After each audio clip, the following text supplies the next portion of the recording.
to another episode of Cheers Babe Beer Talk. I'm your host, as always, Maalik Stark. And today we have a very special guest. But before we get into the episode, I'd like to give a special shout out to the PLCB for making this show possible.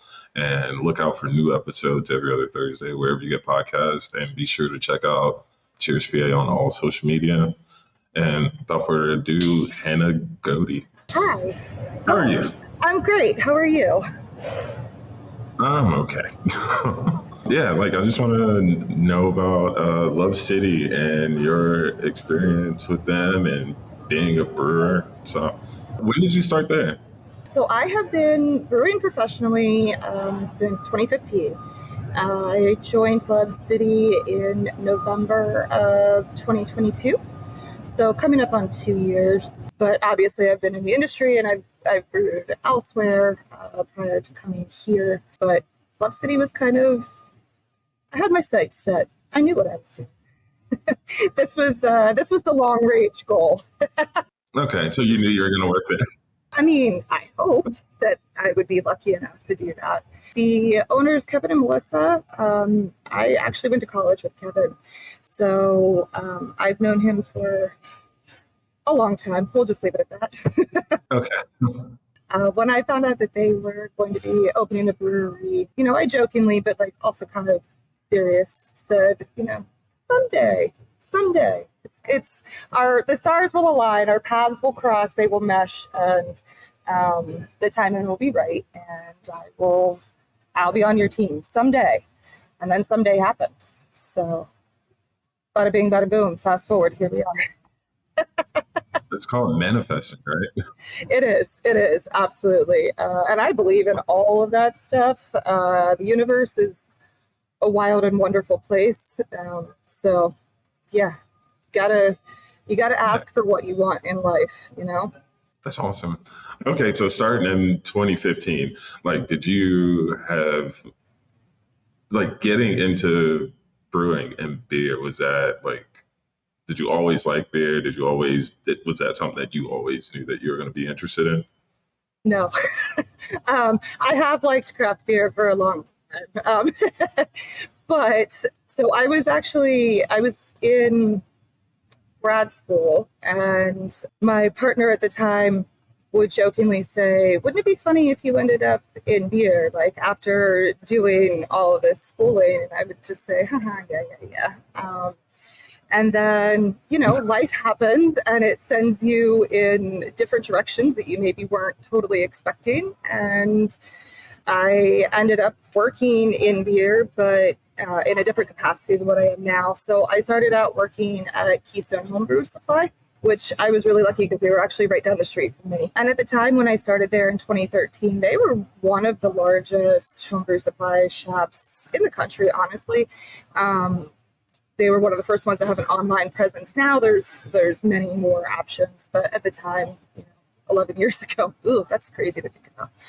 11 years ago, it was a little bit of a different landscape. So I started working at the homebrew supply shop. I was a homebrewer myself. I started then teaching classes, and I met a lot of different people in the beer industry just by working there, which I feel pretty lucky to have sort of gotten my foot in the door with so many different cool people. There's that manifesting it again, right?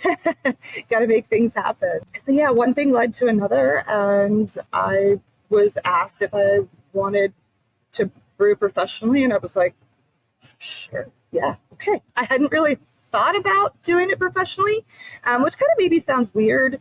But at the time, it was a hobby. It was something that I was passionate about, and I used it as a creative outlet, and it was fun. And I was afraid that turning that into a career might take some of that passion or some of that fun away. It hasn't lessened the passion.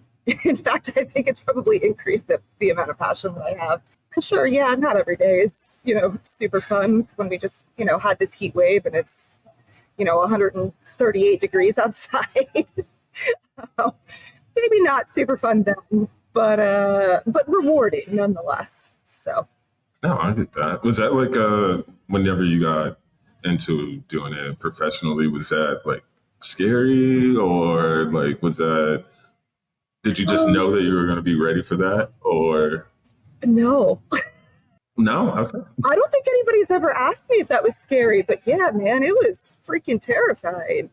Imposter syndrome is real. Here I was joining a team of people that some of them have been doing it for a little bit longer than I had been. Some of them were sort of, same level. But yeah, like I don't know. I always think, we're working on this therapy. Therapy's good. We're working on this like self-confidence thing and going, no, you know what? I do know what I'm doing. Maybe I shouldn't doubt myself as much as I do. And that goes back to that imposter syndrome thing. So, one day at a time, one step at a time. We keep working through that. Is there like, as far as learning about it, like from home brewing and working in like a home brewer's like place to like seeing that like scaled up, how was it like, I know what this is, but I've never, I don't know, what was a difficult part of that like transition?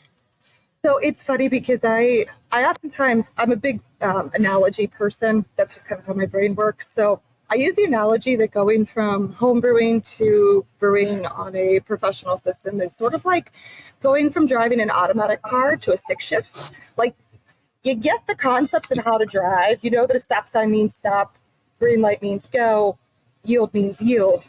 But the mechanics of it are so wildly different that sometimes you sort of forget, like, oh yeah, we're just turning grain and sugar water into beer. you forget to like break it down to that basic level.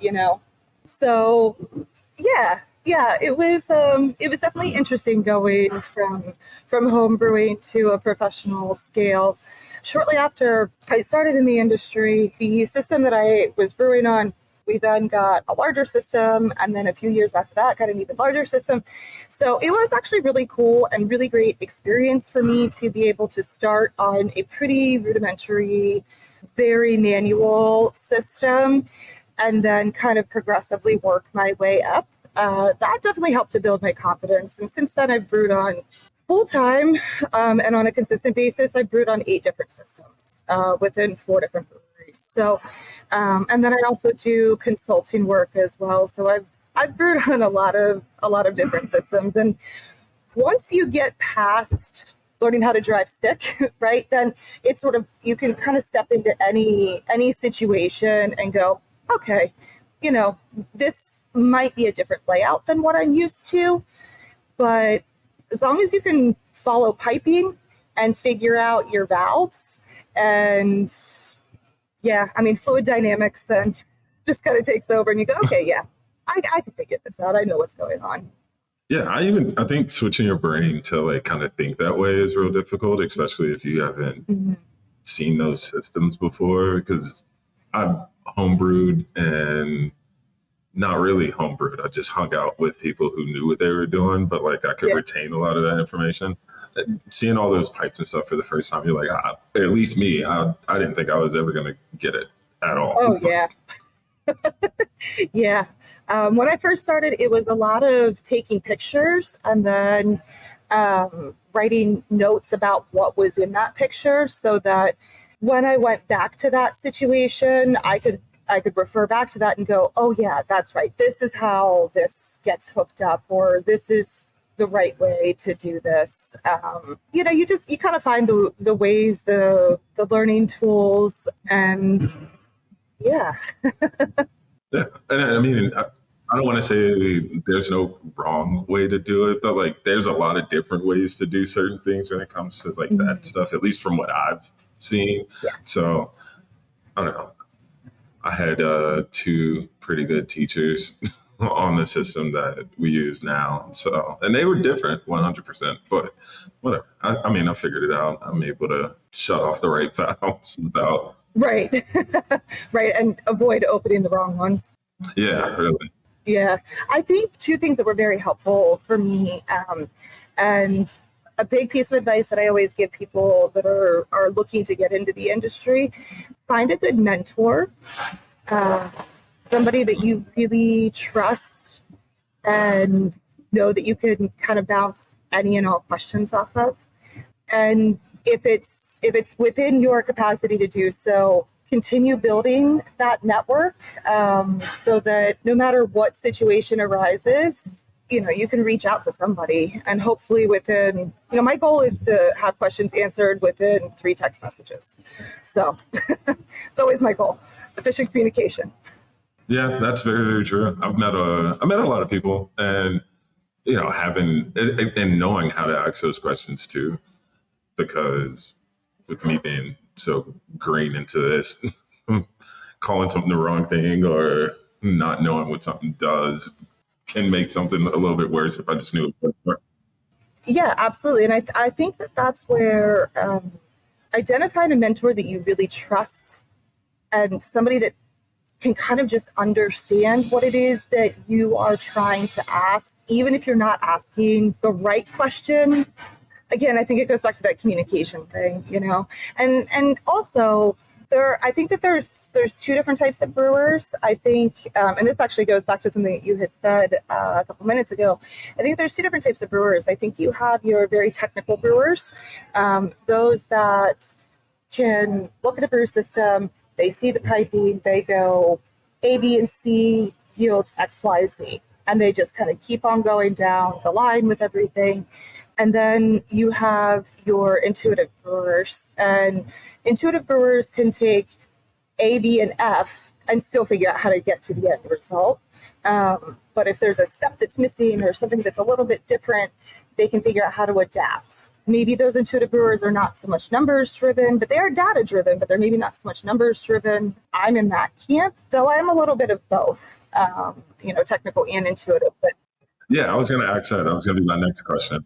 Yeah. So when I was first starting off, and at some of the different pivotal points in my career where I've sort of taken it to the next level, as I've tried to identify the support network that I want around me, maybe not physically, but just accessible.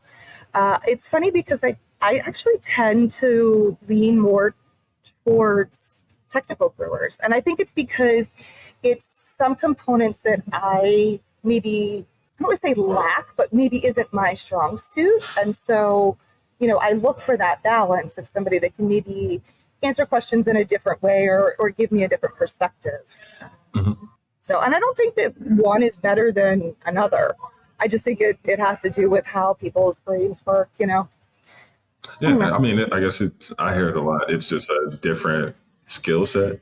Like it's still, you'll get the same end result of it. Were you always like Philly based? Since I've been in the beer industry, yes. I am actually from Harrisburg originally. That's where I grew up and spent the first many years of my life. I moved out this way, out to the suburbs in the end of 2012. So I've been out here for a long time, which is still sometimes wild to me because I feel like I'm still the new kid on the block. But yeah, I live in the suburbs and I commute into the city. Yeah, I've been to Love City, and I don't know. I go to Philly pretty often, and yeah, I like everything about it. So I'm sure working in the industry out there is just completely amazing with all the other great breweries around there. Yeah, I mean, Philly itself has such a great beer scene here, whether it's actual breweries in existence or craft beer bars, distilleries, cideries, wineries. Like, we've got so much going on in this area. We're pretty lucky.